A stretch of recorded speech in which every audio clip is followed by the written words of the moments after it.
Okay, so for those of you who are new, please understand I only do easy. My recipes are simple, and so that's what I'm known for. I don't do anything difficult, so just as a heads up. So the first one I did, it says the cranberry pecan cheese ball. Very simple. I chose this one because I like the idea of the cranberries and the scallions, so the red and green for Christmas, for a party. So I doubled everything, but what you see in here is just a single thing, but I doubled it all for today because we have so many wonderful people here. So you can see very simple. It was a box of cream cheese, the 8-ounce little container, a cup of shredded cheese, sharp cheddar cheese, some dried cranberries, cran raisins, and I of course used the Walmart brand, so didn't have to use the cran raisin brand. Chopped pecans, green onions, and a little bit of garlic powder. So again, not difficult. The big thing here is letting the cream cheese get out to soften, so it's easily manipulated when you are stirring everything in. So I got that out first. Then it does say, for optional, you can toast your pecans. So I did that. So I chopped them up not super fine, but so they're smaller pieces. Put them in the toaster oven for like 5 minutes at 375. Just let them cook, pulled them out. Then I continued chopping away. So I took my cran raisins and chopped those up really small. Then with my scallions.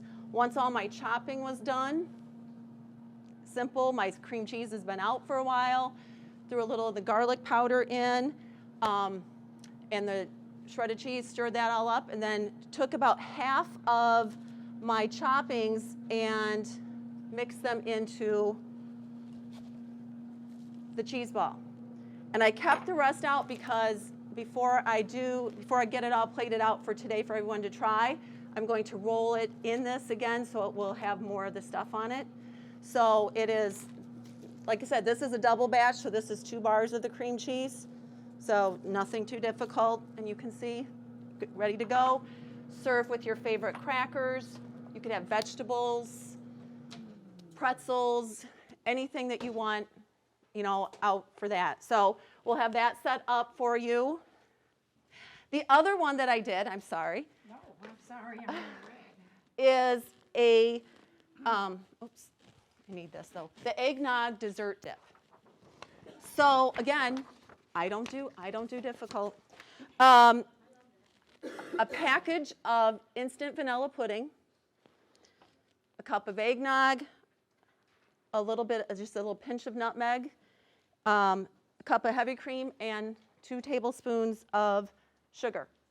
So pour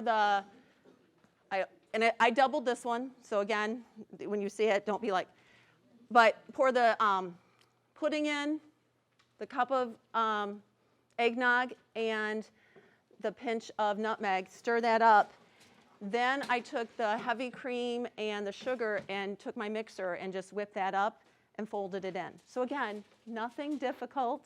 I don't do difficult. And so this is what it will turn out with.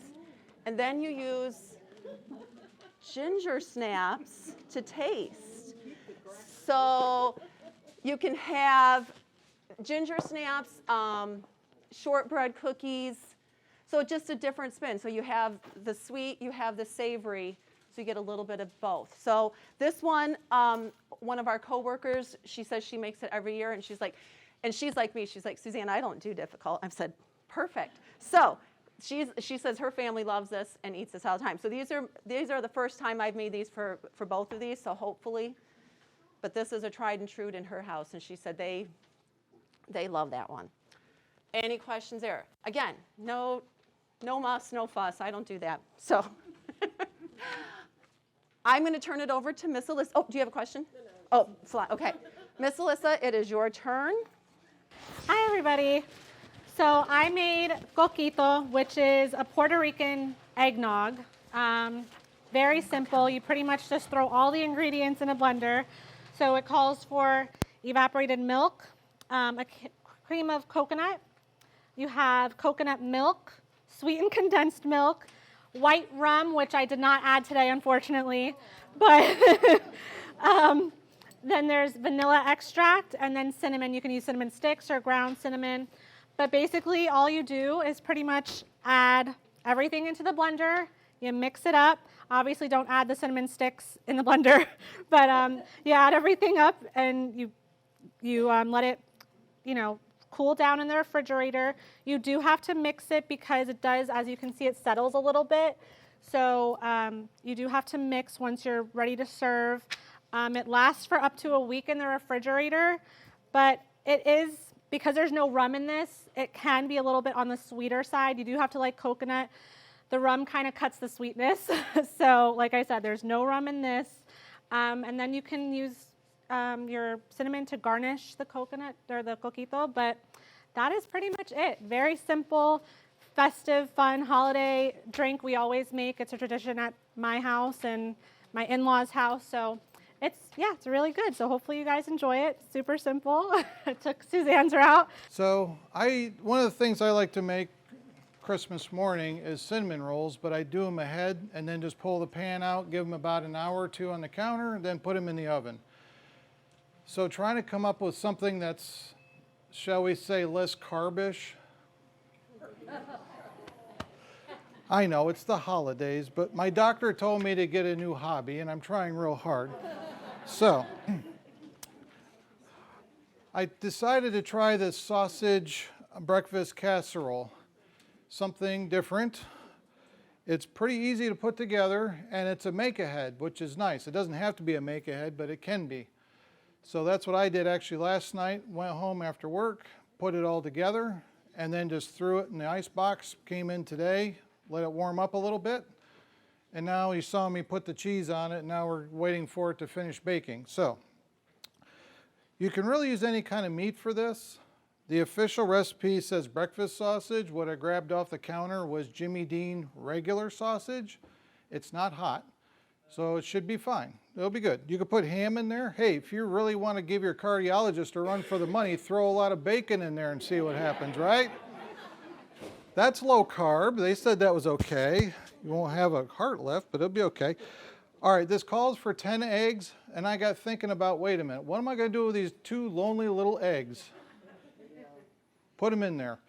So if you want to put 12 in there, go for 12. The next ingredient is really going to help us. It's heavy cream. So yeah, we're going low carb here. I didn't say low fat. But anyway, so heavy cream, some salt, pepper. Something I did add to this that's not in the recipe is a teaspoon of onion powder and a teaspoon of garlic powder. Just kind of round it out a little bit. So you can do that if you want. So then you're going to have 2 cups of cheddar cheese divided. So when you put it together, the actual mixture, you're going to use 1.5 cups of cheese. Then you're going to put the other half on top when you get ready to bake it. So you're going to reserve that.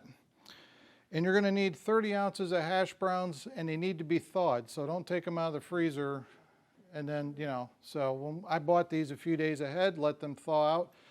I made a double batch. Do you guys know how big a package of 4 pounds of hash browns is? Holy moly, I don't normally eat those, but I was just like, holy, it's like a pillow. So I could sleep at night, it'd be great.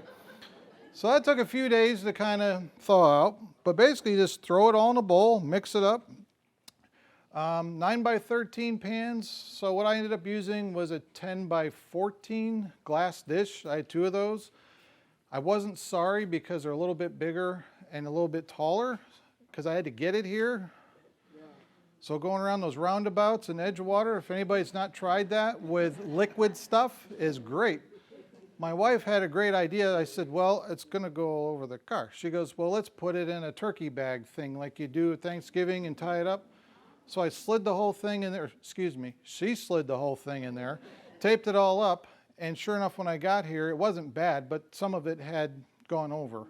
So that's a good tip. If any of you have to take your stuff somewhere and you're not sure and you don't want to get your pretty car all dirty, put it inside of one of those turkey oven bag things and tie it up. So that's how we got it here. The other thing is, if you're going to do the make-ahead, don't take your beautiful Pyrex glass dish from the ice box and stick it in the hot box. I can't tell you how many times I've seen those go psh. So what I did is I obviously got it here, and then while we were prepping, we wiped down the counters, we do all kinds of stuff before you guys get here. I just left it out on the counter for about an hour to take the chill off, and then stuck it in there, and so far we're in good shape. So there you go. So that's something just to be mindful of. Let's see, what else? So yeah, honestly, you could mix any kind of meat. You could put any kind of spices in there. Basically, it's the eggs that's going to hold the whole thing together, and you got little hash browns in there, so how could we go wrong? Okay, so she's using, or her friend's using leftover French fries.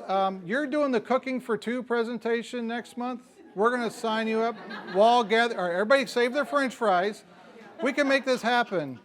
Cream, French fry. Oh yeah, we're going the right direction with this. It's going to be great. Oh, that's a good idea though. Okay, I'd be trying that. So a lot of the recipes that I've read, they'll say, you know, cook until not jiggly. I'm kind of on the, you guys see me bake, right? I like grams and I like to know temperatures and that kind of stuff. So after doing some research, they said about $1.65, it's done. So I brought my thermometer, so I'm going to check. I mean, you got a rough estimate on the time of how long it's going to take, but if you want to make sure before you take it out, check it, then you'll know rather than cut into it, a few minutes later after it's cooled down a bit and you go, oh. So if you don't have one of these, there are great investments, digital thermometer, right? You can go to the Wally World and get one, that's Walmart. Or Amazon, wherever you want to buy your stuff, get a $10 digital thermometer. This one's from Thermapen.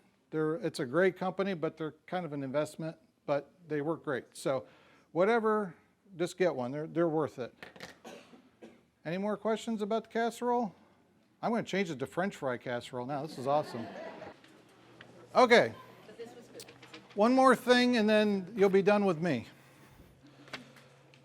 So this was I didn't get this in the book. So my mother has made this over the years. And it's kind of evolved as we've gone. So she's like, what should we call it this time? Like you did with the French fry deal, right? We're going to call this the holiday ambrosia salad. So it's on this little sheet of paper if you didn't get one. There's a bunch up here if you didn't get one, but there's copies. So this has one small box of instant pudding of any kind, so it's very customizable. 1 can of fruit cocktail or fruit of your choice, 8-ounce can of Cool Whip, half a cup of mini marshmallows, 1 cup of walnuts. So basically you mix the pudding with the canned fruit and the juice, add the Cool Whip, mix it, fold in the marshmallows and the nuts and refrigerate. So you can adjust this to any way that you like. So we know that some of us are more nutty than others. So she made 2. This one's got nuts in it.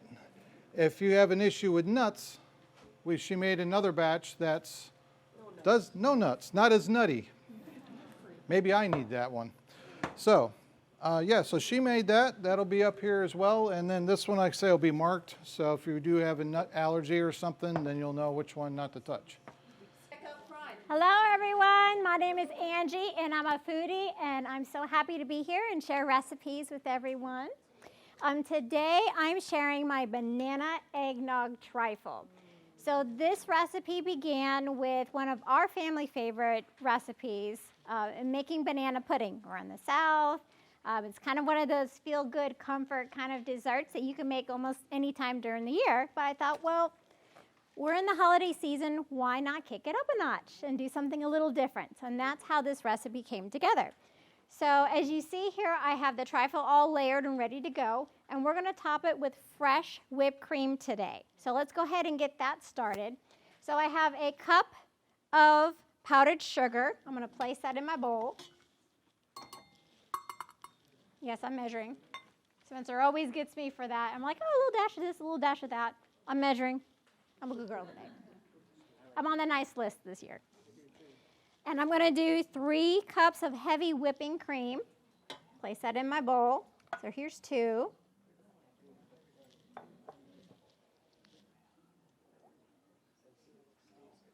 There we go. Nothing but the good stuff today.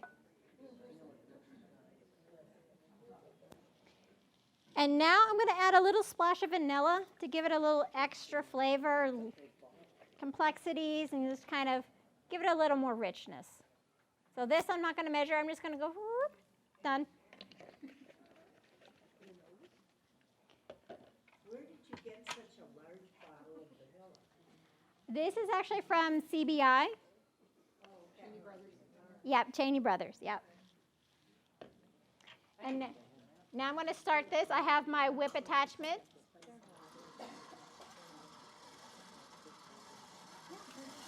And while that's doing its thing, I'm going to tell you how I put this together. Can everybody hear me okay? Okay. So for this recipe, it's basically you layer all your ingredients together however you like.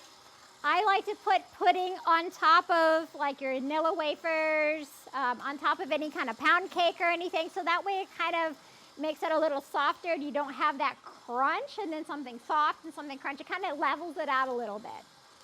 So in this recipe, I have 2 packages of instant vanilla pudding. You can use a sugar-free, you can use a regular kind, whatever you like. I have 4 cups of eggnog, just the regular eggnog.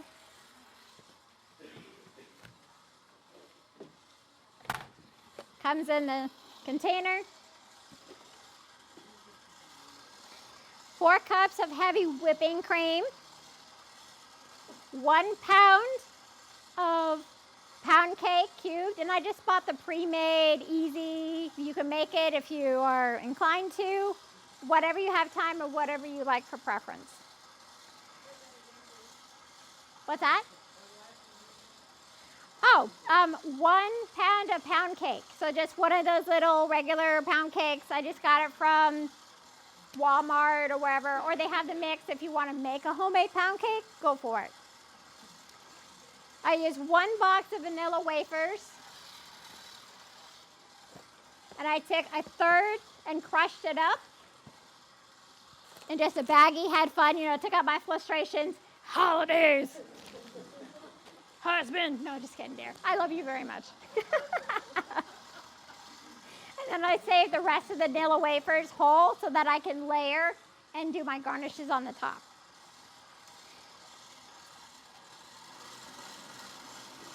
So the next ingredient that I did is I took 5 bananas. And I like to use the organic ones because they tend to be a little greener, a little firmer. Sometimes when you get the regular old bananas, they're kind of mushy, brown. So I want to make sure that they're nice and kind of have that little bit of consistency to hold up in all the layers of the trifle. And then my secret ingredient is a little sprinkle of pumpkin pie spice. It gives it a little richness and flavor because it gives it that kind of holiday comfort. It's totally up to you if you want to use this. I just use a very, very tiny bit in between the layers.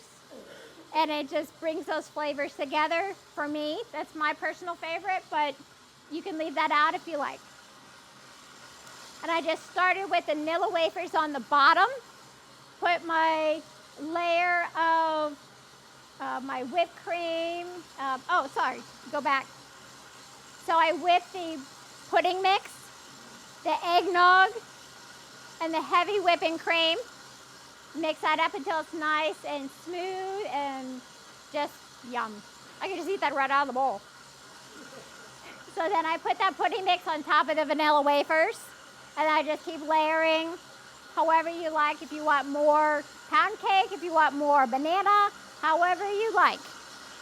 And then on the top, I ended up with the crushed, I don't know if you can see this, the crushed vanilla wafers.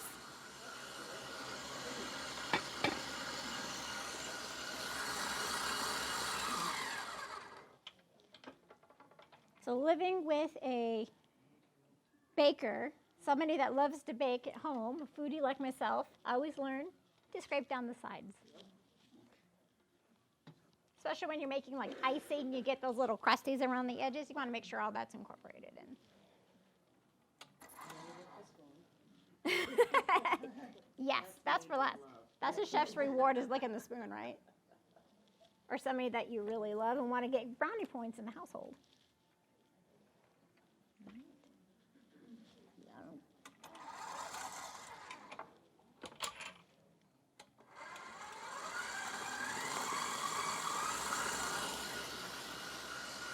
And then when the whipped cream is done, I just pop it over the top and serve. And that's it. Celis, I'm from Puerto Rico, so I'm bringing you something from Puerto Rico. I brought you guineitos en escabeche or pickled green bananas. The green bananas that nobody like. We boil them and we eat them. You take the little tops off to open them, then you slice them and you carefully take their peel off. It's pretty easy. It's white. Boil them in salted water until they're, yes ma'am. Are they unripened bananas or are they plantains? Unripened bananas, green bananas. Boil them in salted water like the ocean. And once you put them like this, peeled in the water, and then you cut them in 1 or ½ an inch rounds. Then you're gonna do like the pickling, oil, vinegar. The recipe is somewhere there. Vinegar, oil. I used avocado oil because that's what I had. Bay leaves, peppercorns, salt. And you put them to simmer, not boil, simmer. And then when they're ready, the recipe is gonna be, the pickling is gonna be ready in 20 minutes. You just put everything together. It's better if you do it like 2 days or 1 day in advance. Let them pickle, and then you eat them cold. And it's not a Christmassy stuff, but I don't do them a lot, so I do them in the holidays. I hope you like it. I made cranberry oatmeal cookies, cranberry orange. And basically what you have to do is you start with zesting your oranges. It's going to take about 4 oranges because, yes, I'm the one that baking, you have to do the grams. You need 15 grams of orange zest. But you don't want to get the white part of the zest because that makes it taste pithy and it's nasty. You're going to use butter, sugar. You're going to whip that until it's light and fluffy. And then you're going to add brown sugar and shortening. I've got the recipe up here. And then you're going to mix that till it's nice and fluffy. Once you have that, then you're going to add vanilla extract, salt, baking powder, and the flour and get that together. And then slowly you're going to do room temperature eggs. You're going to add 3 of them. And then you're going to add oats, dried cranberries. With your dried cranberries, make sure you chop them because nobody wants a huge cranberry in their cookie. It's make sure you dice them up pretty good so that it goes through everything.